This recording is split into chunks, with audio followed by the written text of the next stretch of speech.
Méta de choc, méta de choc. Méta de choc. Et si on se demandait pourquoi on pense ce qu'on pense? Story 1. Histoire de virus. Acte 3. Le quotidien dans l'extraordinaire.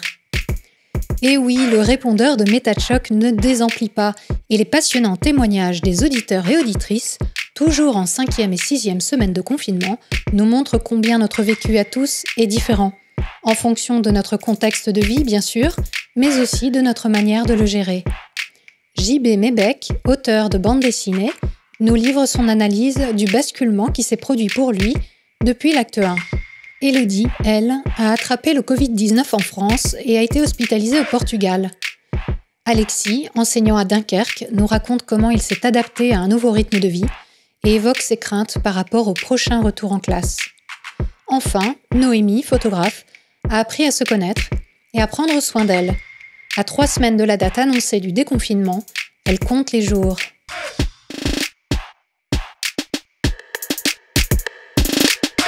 Je m'appelle Jean-Benoît Mébec, je suis graphiste et auteur de bande dessinée. C'est mon 40e jour de confinement, à côté de Toulouse, donc à Tournefeuille. Aujourd'hui il fait beau, je suis dans mon jardin, vous entendez peut-être des petits bruits d'oiseaux. On a eu pas mal de mauvais temps la semaine dernière, c'était un peu déprimant. À partir déjà du 23 avril, j'ai vu qu'il y avait eu un basculement. J'avais regardé la date parce que en moi-même et puis même ce que je voyais sur les réseaux sociaux ou ce que j'entendais à la radio, j'ai remarqué que cette date avait été un bascule. Jusque-là, j'avais été dans une sorte d'état de sidération, un peu sur une crête psychologique, comme je l'avais dit. Et ça s'est transformé en grande lassitude, grande fatigue. Il y a des jours, je me suis surpris à faire la sieste de 2h à 4h30 après manger, impossible de faire quoi que ce soit. Grande procrastination aussi, dans le travail surtout. Alors je me suis astreint à une certaine régularité dans le sommeil, donc lever pas trop tard, 7h et puis après 6h, faire du sport le matin. Mais je crois que je me suis trop mis la pression là-dessus, presque sans week-end, puisque là, on n'a plus vraiment de différence entre le week-end et la semaine, a fait que ça a participé à cette grande lassitude, je crois, et à cette grande fatigue, paradoxalement. Donc là, je fais des pauses dans le sport et maintenant, ce que je fais, c'est qu'au lieu de me prescrire une horaire de sommeil, je mets un compte à rebours de 8 heures pour être sûr de dormir au moins 8 heures. Je dors pas si mal, j'ai des nuits avec des rêves bizarres, mais j'arrive à m'endormir. Le soir, on regarde en famille La Casa de Papel, enfin avec les membres de la famille qui veulent bien. À ce niveau-là, ça s'est un peu dégradé. Des périodes où ça va mieux, et puis des jours où ça va un peu moins bien. On s'engueule, on se réconcilie. Mon fils, on le voit quasiment pas parce qu'il joue toute sa vie dans sa chambre à des jeux vidéo. Il fait le streamer sur Twitch. Pour autant, on essaye de garder le dialogue avec lui. Il n'a pas l'air de déprimer, en fait, contrairement à ce qu'on pourrait penser. Il fait aussi un peu de sport de son côté. Et je pense que c'est sa façon de gérer le truc, quoi. Ma fille, elle, ça va, elle travaille, on a des bonnes interactions avec elle, des fois on s'engueule et puis ça va mieux. J'ai eu un peu peur à un moment que ça dégénère, mais non. Tout va bien, simplement, il faut arriver à être assez souple pour gérer les hauts et les bas, quoi. Alors, ce qui se passe en ce moment, c'est qu'il y a les allergies qui se réveillent. Je ne l'avais pas dit la dernière fois, mais c'est vrai que moi je suis asthmatique. Jusque-là, j'y avais pas trop pensé. Comme ma femme est professeure des écoles, donc elle est censée rentrer en mai, elle va essayer de demander à ne pas le faire pour me préserver moi. Alors j'ai bien compris que les asthmatiques n'étaient pas forcément une population à risque d'attraper le virus plus facilement que les autres, mais à mon avis, si je l'attrape, ça va être embêtant. On n'est pas dans une région très touchée par le virus, donc on prend des tas de précautions, mais des fois on se dit c'est un peu inutile. Sauf que on est dans un lotissement, on a 2 voisins dont les parents sont décédés du coronavirus. Donc déjà ça nous a mis un coup, c'est des gens qu'on connaît, qu'on aime bien. La voisine d'à côté est rentrée à Paris pour assister aux obsèques et qui sont rentrés avec le virus. Donc les voisins de juste à côté maintenant sont malades. Pour autant, j'ai pas peur. curieusement, je devrais, hein, et ça serait peut-être préférable, mais non. Il y a même des moments où on en a marre de tout ça, on a envie de se déconfiner, d'aller se promener, d'aller faire des courses 3 fois par jour, d'aller se balader dans les forêts où c'est interdit. Naturellement, on ne le fait pas. Mais c'est plus ce sentiment qui prédomine. On n'arrive pas à mettre des masques, on n'arrive pas à mettre des gants. Bon, par contre, voilà, on fait attention, hein, on est confiné, on ne sort pas, etc. Mais je me demandais comment ça se fait que j'avais pas peur comme ça. Et je pense que la peur a déjà eu lieu avant la maladie à cause de la crise environnementale, parce que en dessinant, j'écoute beaucoup de vidéos sur YouTube notamment, et j'avais déjà eu ma crise d'éco-anxiété, comme on dit, ou de solastalgie. Mais c'était il y a quelques mois, voire un an. Et donc je crois que ça a été intégré, j'ai surmonté ce truc-là. Et donc maintenant, ça me permet de voir la crise assez sereinement finalement. C'est peut-être ça, ou peut-être que juste je me rends absolument pas compte de ce qui nous attend. Parce que qu'est-ce qui nous attend en fait ? Une crise économique, une crise écologique, une crise sanitaire qui va certainement pas s'arrêter ni au 11 mai, ni au 25 mai, ni en septembre. Donc sans doute on va avoir des déconfinements, puis peut-être des reconfinements. On ne sait pas si le virus est sensible aux anticorps. Si ça se trouve, il n'y a pas d'immunité et qu'on peut retomber malade sans problème. Si ça se trouve, on ne va pas avoir de vaccin dans les 2 ans, ni après, parce que si le virus n'est pas sensible aux anticorps, on n'est pas sorti de l'auberge. Mais bon, c'est un peu comme d'accepter la mort en se disant c'est comme ça. Alors évidemment, on fait tout ce qu'on peut pour limiter les dégâts, mais malheureusement, on ne peut pas grand-chose à notre niveau. Ce qui me permet aussi de supporter, c'est de créer, de me retrouver sur ma table à dessin, à écrire des scénarios ou à faire de la BD. Je fais un feuilleton que je mets en ligne tous les jeudis sur mon site. Ça m'aide à supporter tout ça, ça me donne des moments où je peux à la fois réfléchir à ce qui nous arrive et puis penser à autre chose en même temps. C'est très délassant et ça permet vraiment de s'occuper l'esprit à quelque chose de à la fois profond, superficiel, qui occupe les mains et l'esprit, de canaliser les émotions et tout ça, ça fait du bien.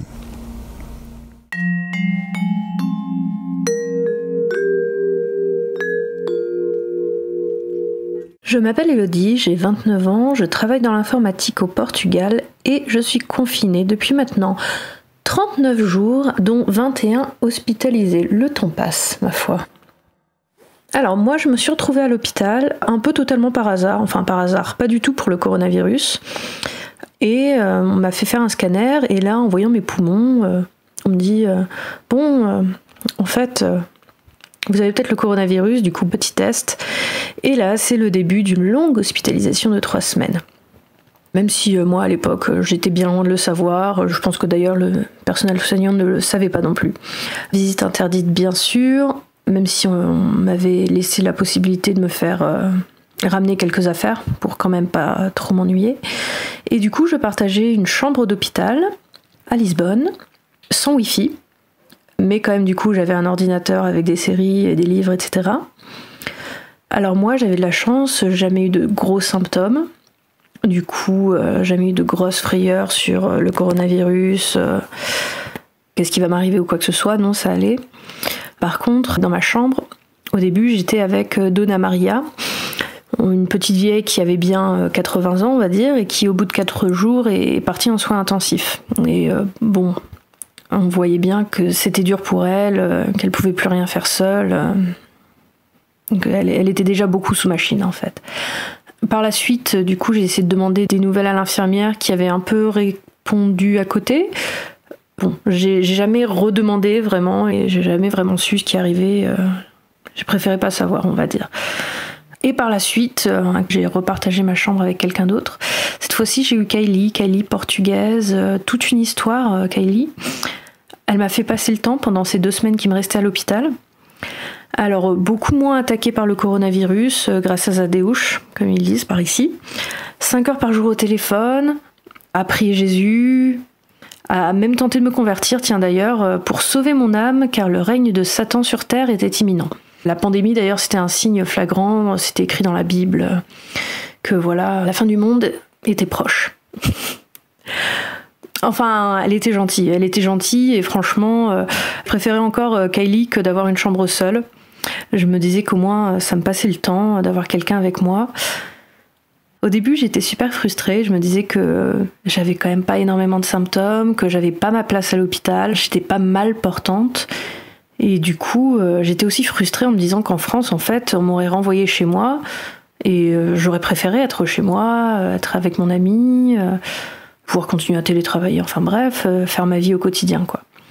Je pense que vraiment, le truc le plus problématique, c'est le temps. Le temps qui passe dans une chambre à deux, sans possibilité même d'ouvrir une fenêtre, de déambuler dans le couloir, quoi que ce soit. Non, du coup, la chambre, bon, bien sûr, il y a un peu d'espace, on peut marcher autour, mais quand tu fais de la marche sur 1 mètre carré, au bout d'un moment, voilà. Et surtout, j'avais pas toujours l'impression de savoir ce qui se passait, de savoir quand j'allais rentrer. Les docteurs répondaient pas toujours à mes questions.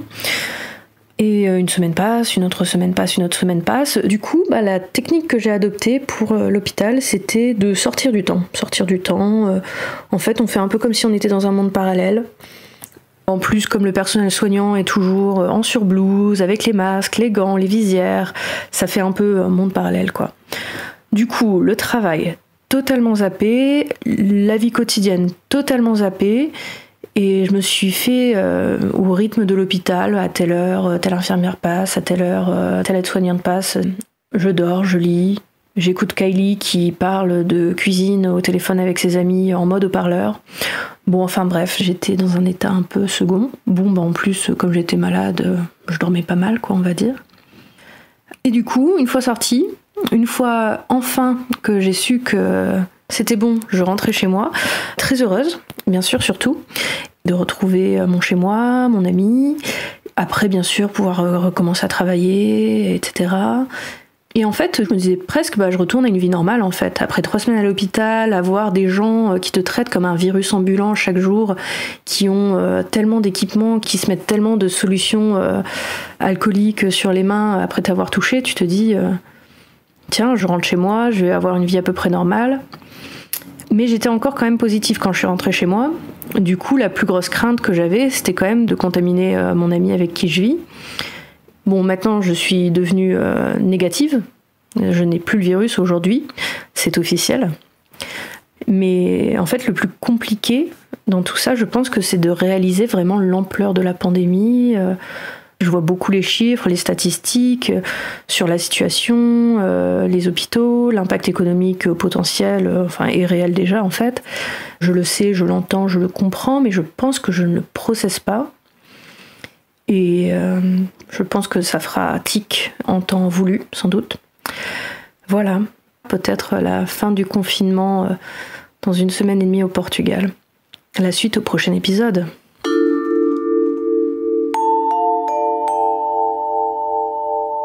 Je m'appelle Alexis Leroy. Nous sommes au 41e jour de confinement. J'habite Dunkerque. Je suis enseignant de français et de cinéma, marié, 2 enfants. Mon expérience du confinement s'est effectuée en plusieurs étapes. Dès le vendredi 13 mars,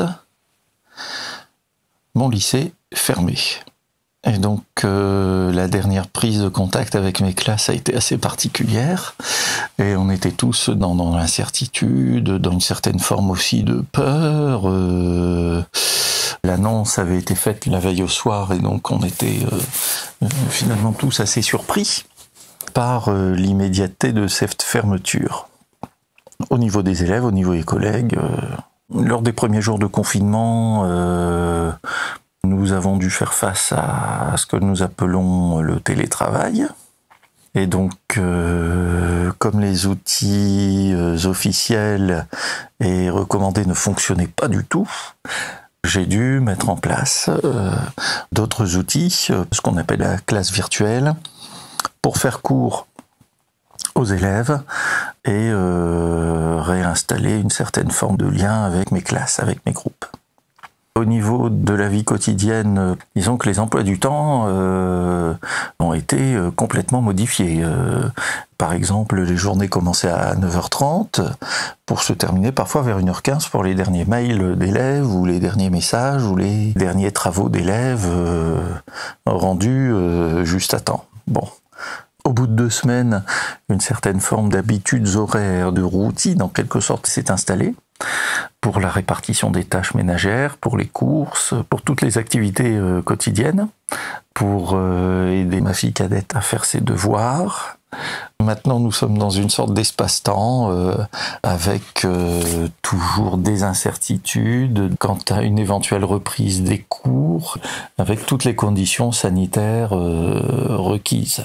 Sinon, je passe aussi mes journées en redécouvrant les vertus aussi de la flânerie, savoir apprécier parfois aussi le temps qui passe sans être pris par ce temps, sans être préoccupé par les nombreux objectifs qu'on doit parfois réaliser dans une journée, à la fois professionnelle et familiaux et personnels. Et là, j'ai redécouvert ça aussi, de prendre du temps, voilà.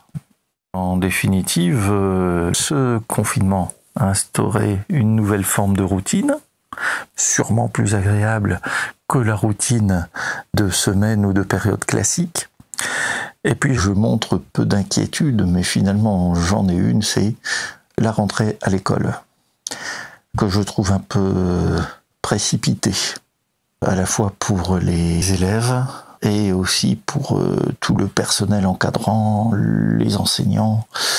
Je crains malheureusement que toutes les précautions ne seront pas prises, que matériellement, logistiquement, les gens ne seront pas prêts, et que derrière un discours social ne se cache une volonté économique, même si c'est nécessaire, un délai supplémentaire aurait été le bienvenu.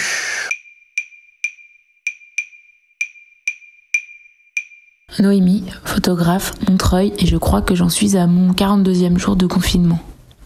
Depuis le premier enregistrement, les choses ont bien sûr évolué. Les minutes, les heures, les jours, les nuits se sont écoulées, le temps est passé, l'étape difficile est passée. J'en suis arrivée à éliminer ce qui est passé, pour arriver au plus vite au jour J, si on peut appeler ça comme ça, et s'il arrive vraiment ce jour. Un peu comme quand on attend des vacances et qu'on fait un décompte des jours restants. Et comme si ce que j'avais vécu pendant cette 40aine de jours, je le mettais à la poubelle, alors que non, j'ai quand même vécu des choses intéressantes. Ce qui m'a fait du bien ces derniers temps, c'est de voir cette solidarité qui s'est mise en place très rapidement. La générosité de certaines personnes, les luttes qui évoluent. J'ai voulu prendre en photo tout ça, parce que je trouve que ça met du positif et du bonheur dans nos têtes, et surtout dans la mienne. Et on n'a peut-être pas complètement conscience de toutes ces jolies choses, parce qu'on est envahi par des chiffres, des incompréhensions, des discours à la con. C'est peut-être un peu égoïste, mais ça m'a fait du bien. Pendant cette période, je me suis fait une auto-psychothérapie gratuite.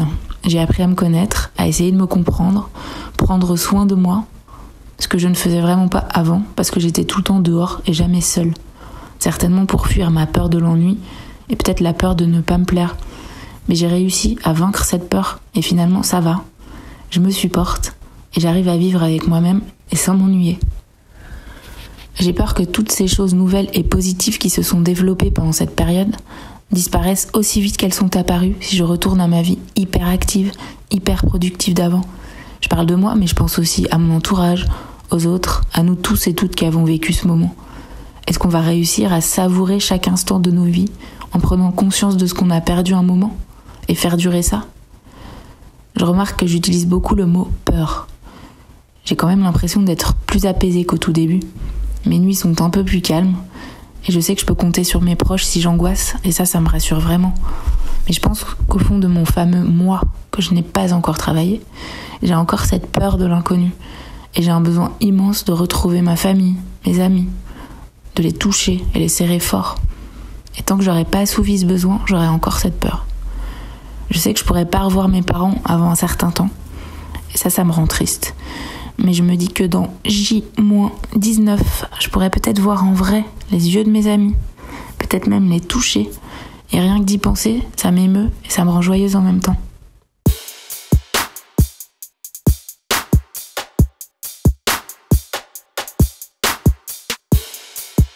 Et c'est la fin de l'acte 3 de Histoire de virus. Si cette émission vous a plu et si vous pensez qu'elle mérite d'être diffusée au plus grand nombre, n'hésitez pas à la partager sur les réseaux sociaux. Pour soutenir Méta de Choc, vous pouvez faire un don mensuel ou ponctuel en suivant le lien en description vers la plateforme participative Tipeee. Un grand merci à tous ceux qui ont déjà contribué. Vendredi à 18h, on entame l'acte 4 avec des témoignages de 7e et 8e semaine de confinement. Nous y retrouverons Léa qui vit avec une personne atteinte de maladie psychique, mais aussi des soignants, Mathieu l'anonyme et la chanteuse et styliste Thérèse Sayarat. Et vous, comment le confinement a-t-il modifié votre manière de penser la vie, les autres et vous-même ?